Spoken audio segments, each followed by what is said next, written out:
So ito po example ng riding day number 1. So nag-start ako noong December 7 to 2024. Alas 4 ng madaling araw dito po sa may Shell Almanza, dito sa may Las Piñas.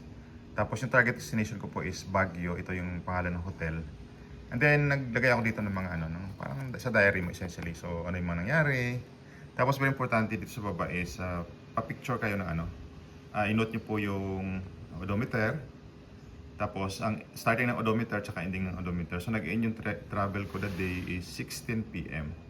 Alas 6 ng gabi. And total travel is 489. So, dito nadaanan ko na po yung, dalawang Subic tsaka Alaminos na checkpoints. Yan. Tapos, very important po as a reminder is, pag nagpa-picture po kayo doon sa landmark, sa checkpoints, or ferry crossing, dapat kasama yung itong participants number at yung motor ninyo. Yan, laging kasama yung dalawa na yan.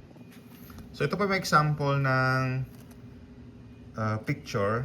So hawak-hawak po yung passport. Maganda kung nakasuot po kayo ng vest or yung uniform. Tapos nasa background yung yung checkpoint. Yan. So ito yung mga checkpoint. Yan, bali ilan to? 2, 4, 6, 8. So, 8 checkpoint yan. Tapos, ito naman yung sa ferry crossing. So, sa ferry crossing, isang parish yan. Ganun din. It doesn't have to be Welcome Arch, halimbawa, or pwede rin po yung munisipyo, halimbawa. Tapos, sa ferry crossing naman, yan.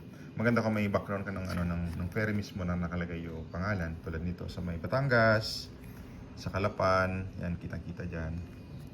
Yan. So, maganda kung suot natin lagi yung vest or yung t-shirt natin or both tulad nito. So, ganun lang gagawin natin sa sa start of the day. And day 1. Tapos, yun. Hope this helps.